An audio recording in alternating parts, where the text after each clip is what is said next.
So how do you get a house under contract for wholesaling? So in today's video, you're going to learn wholesaling, how to find out the ins and outs of wholesaling, how to get the contracts that you need, and how to think about this business so that you can make money quickly and easily with wholesaling. And at the end, make sure you stay to the end, I'm going to show you an alternative to wholesaling that I think is an even better business than wholesaling. Wholesaling's good, but this one's probably even better.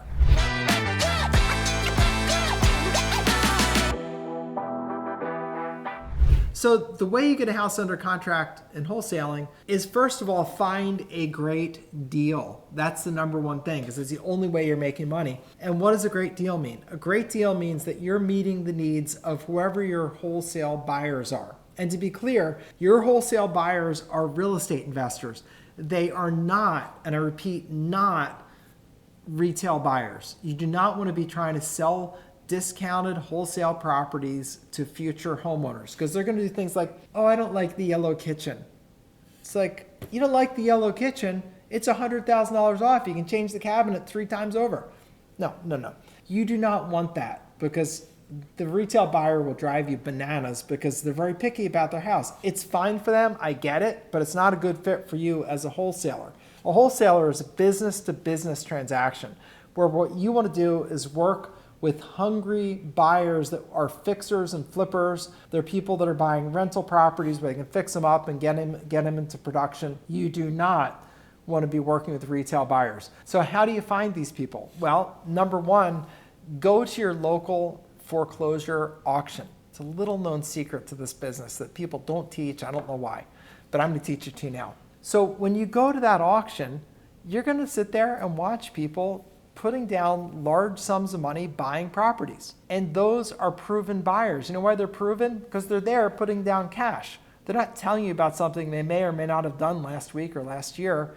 Instead, you see them doing it. And at most sales, you're going to see a couple of buyers, probably 5 or 6 of them, that are buying properties. Those are people that become your buyers in your business. And so just go down to them during a break in the auction or at the end and say, hey, I noticed you were there buying, and I'm a wholesaler, and I'd like to know, a little more about your business and what you're looking for, because when I have properties that fit your criteria, I'd love to send them to you and give you an opportunity to take over that contract. Talk to them, because these are folks that are working hard to find properties they can put through their business process. Because really a fixer and flipper is a person that their business process is fixing the property, making it beautiful, retailing it, and getting top dollar for it. And getting the properties is a significant choke point in their business. It's usually a difficulty that they have.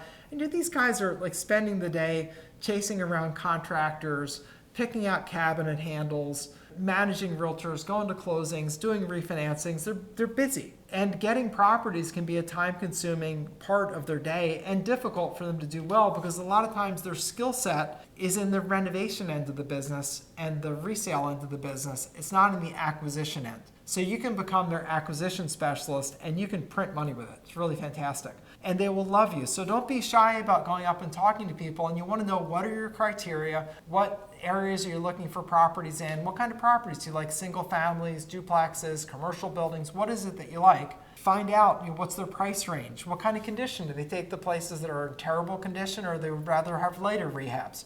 So find out about that. Then you're going to get your group of at least 6 or 7 good, solid buyers. And then you go out to the market and you get properties under contract. And the way the business works is you're going to get the property under contract, so you put under real estate contract, and then you can assign that contract to someone else. An assignment is a legal process whereby someone takes over your position in the contract. In most states, this is not regulated. In some states, like Florida, for example, you have to have some special disclosures, but in most states, it's not anything special that you have to do. You are able to let someone else take over your contract. They're going to take over, and they're going to go to settlement. And when you hand them the contract, and you say, here, this contract is yours, they hand you money in exchange for that. And so you give the contract, you get money. You don't need to worry about whether they ultimately make money on the property. You don't even need to worry about whether they ultimately close on the property. They probably will. I hope they do, but it doesn't matter to you, because you got paid when you assigned the contract to them. And to keep a good reputation as a wholesaler, what you want to do is bring your buyers deals that fit their criteria. Don't try to sell off nonsense to people. I had a wholesaler once very early in my career, and the first and last time I even talked to him, he said he had a property that I could look at. I went and looked at it, and it was nothing like what he described. This is like a complete burned out rack. And he said, oh, it needs a little bit of work, some paint and carpet. And I called him, I said, did you send me to the right property? He's like, oh yeah. I said, well, it needs a lot more than paint and carpet. It's a wreck. And he said, oh, I never actually looked at it. And, I didn't say it, but I thought in my mind, just lose my number, buddy, because I don't need my time wasted. I did not need to be running out to go see that property and have my time wasted. So as a wholesaler, if you want to build a really good business, then do good business, meaning give people properties that fit their criteria, give them an accurate description, give them a healthy price so they can pay you good money, but don't be a jerk about it. Be a competent businessman or businesswoman and be straight up about it. The other thing is you really want to learn how to do this properly. And the way to do that is get yourself a couple of courses on wholesaling. So get yourself, I have a friend, Jason Palisar, makes a nice course on it. Make sure that you get a couple of wholesaling courses and just go through them. When you go through them, you're going to get the forms that you need, the contracts that you'll need. You'll learn how the business works, and you'll learn how to be a good wholesaler. And a good wholesaler is someone who knows how to approach property owners who really want to get rid of their properties and they're willing to sell at a low price. They just want to get rid of it. It's identifying those people, offering to take the property off their hands, knowing how to negotiate for the right price, knowing how to get it under contract, and then you approach your group of solid, hungry buyers who can then give you a nice commission essentially. It's not called a commission, it's called an assignment fee, but essentially it is a commission. And the money that you're going to get is the difference between what you put it under contract for versus what your wholesale buyer is paying. And you get that cash in the barrel. When you hand them the contract, they hand you the money. So you get that right up front. And if you get good at it, it can be a way to have a very steady business, making steady cash flow, and probably at some point you'll graduate to being a fixer and flipper yourself or being a real estate investor that holds rentals yourself.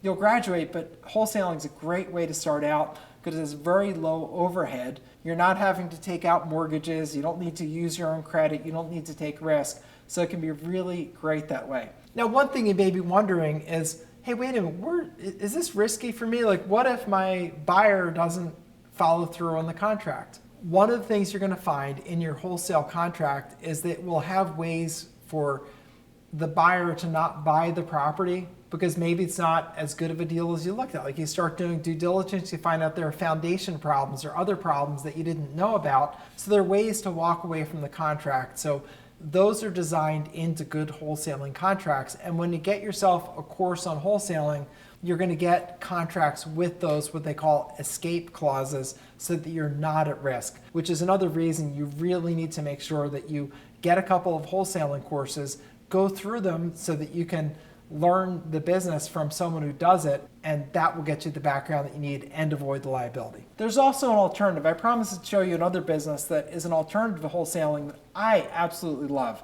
It's a business called Overages. It's the business that I spend most of my time doing. That's a business where we help people who've lost their property to a foreclosure auction, and we get them a refund from some of that money generated by the auction of their home. And this can be tens of thousands of dollars. Sometimes it can even be over $100,000. I've even seen ones of over $1 million. So this is money that's left over. People don't know about it. They don't typically get it. And it typically just either forfeits to the government permanently or just sits with them permanently until someone claims it. And 7 out of 10 times they don't claim it. So you're providing a great service and make great money. So if you want to know more about that, click on the link down below. It's my intro to the Overages Business video, 15 to 20 minutes long, not particularly long. I'll give you the basics on this business and the route to going forward if you want to learn more and do that business. Favorite business that I've ever been in, favorite business I've owned because I help people and I make great money for myself and my family. And there's so many of these deals out there, it's ridiculous. There are about 3,000 tax sales a day, plus mortgage foreclosure sales, and all of those can generate overages. So it's like this never-ending torrent of opportunity that you can tap into. I prefer to wholesaling, not to denigrate wholesaling. I like wholesaling, but there are a lot of people doing it. I like overages because I don't need to deal with two people. Like in wholesaling, I got to deal with the seller and I've got to deal with with my wholesale buyer. In overages, I just deal with a homeowner that lost his house, and my offer is essentially, hey, I found a big pile of money that you qualify for. Would you like to work with me, and we'll go get that money? And often the answer is yes. I go get them the money, help them get restarted in life, make a nice fee for myself, and everybody wins and we all move on. So it's really cool. So go down below, click on that video, and I'll see you over there. If you like this video, give it a thumbs up. And if you have questions, I'd love to answer your questions and go deeper with you. But I need to know what it is you want to know. So put them down below, any questions or comments. My staff and I go through the questions and comments. I answer the ones that I can, and I often make videos to help answer your questions. And I'd love for the next time I'm doing a video to be answering your question, because I'd love to help you forward in life and in this business, because nothing's more joyful in life than passing on a blessing to others. I've done really well in the real estate business, in the wholesaling, the retailing, the fixing and flipping, and all of that, and now in the overages business. I'd love to share my information that I've learned so that you can be successful, avoid the mistakes, because there are plenty of mistakes that can be out there to be had, and find the success much faster for yourself and your family. So thanks for being with me here today. It's Attorney Bob Diamond, over and out for now.